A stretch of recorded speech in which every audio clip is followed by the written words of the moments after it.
ছাত্র জনতার অভ্যুত্থানের পর পালিয়ে ভারতে আশ্রয় নেওয়ার প্রায় 4 মাস পর বিদেশে বিভিন্ন স্থানে জনসম্মুখে বক্তব্য দিচ্ছেন বাংলাদেশের সাবেক প্রধানমন্ত্রী শেখ হাসিনা। গত সপ্তাহে তিনি যুক্তরাষ্ট্রের নিউ ইয়র্কে আওয়ামী লীগ আয়োজিত একটি অনুষ্ঠানে ভার্চুয়ালি যোগ দিয়েছেন এবং আগামী 8 ডিসেম্বর তিনি লন্ডনে আরেকটি অনুষ্ঠানে টেলিফোনে অংশগ্রহণ করবেন। সংবাদ মাধ্যমকে এটি নিশ্চিত করেছেন আওয়ামী লীগের সাবেক সাংগঠনিক সম্পাদক খালিদ মাহমুদ চৌধুরী। এর আগে ইউরোপের 2টি দেশে একইভাবে বক্তব্য দিয়েছেন তিনি। এসব বক্তব্য দেওয়ার মাধ্যমে শেখ হাসিনা রাজনীতিতে টিকে থাকার চেষ্টা করছেন বলে মনে করছেন বিএনপি। মূলত গত 5 আগস্ট ক্ষমতার পরিবর্তনের পর বিভিন্ন সময়ে আওয়ামী লীগ সভাপতি শেখ হাসিনার কিছু ফোনালাপ সামাজিক যোগাযোগ মাধ্যমে ছড়িয়ে পড়েছিল।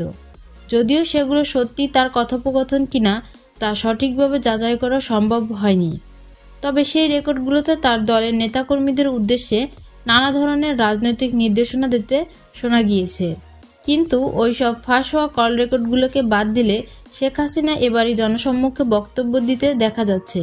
তার এই বক্তব্যের অর্থ কি এমন যে শেখ হাসিনা আবারও রাজনীতিতে সক্রিয় হচ্ছেন?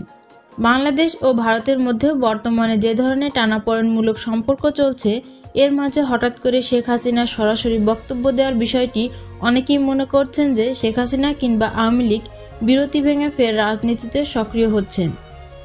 যদিও আওয়ামী লীগের নেতা খালিদ মাহমুদ চৌধুরী বলছেন, আওয়ামী লীগ বরাবরই রাজনীতিতে আছে, তার নতুন করে ফিরে আসার তো কিছু নেই। নিউ ইয়র্কে শেখ হাসিনা তার বক্তব্যে যেসব দাবি করেছেন সেসবের অন্যতম ছিল বাংলাদেশের সংখ্যালঘুদের উপর নিপীড়ন চলছে এবং তিনি ও তার বোন শেখ রেহানাকে খুন করার চক্রান্ত করা হয়েছিল ইত্যাদি। শেখ হাসিনা যা যা বলেছেন তা দেশের স্বার্থে বলেছেন উল্লেখ করে মিস্টার করিম চৌধুরী আরও বলেন, দেশ এখন দুর্বৃত্তদের হাতে চলে গেছে। দেশকে, দেশের মানুষকে, দেশের সার্বভৌমত্বকে রক্ষা করা আওয়ামী লীগের নৈতিক দায়িত্ব, কারণ আওয়ামী লীগ এই দেশের সৃষ্টির সঙ্গে জড়িত। এদিকে বৃহস্পতিবার সাবেক প্রধানমন্ত্রী শেখ হাসিনার বিদ্বেষমূলক বক্তব্য গণমাধ্যম ও সামাজিক মাধ্যমে প্রচারে নিষেধাজ্ঞা দিয়েছে আন্তর্জাতিক অপরাধ ট্রাইব্যুনাল।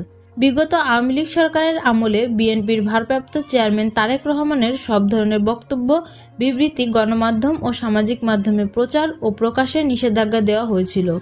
যদিও চলতি বছরের আগস্টে সেই আদেশ প্রত্যাহার করেছে হাইকোর্ট। যদিও শেখ হাসিনা বাংলাদেশের বক্তব্য প্রচারের বিষয়ে আদেশের সমালোচনা করে মিস্টার করিম চৌধুরী বলেন, এটি বাক স্বাধীনতা হরণ। তিনি বলেন, জন্মলগ্ন থেকেই আওয়ামী লীগ এই ধরনের নিষেধাজ্ঞা মোকাবেলা করে আসছে।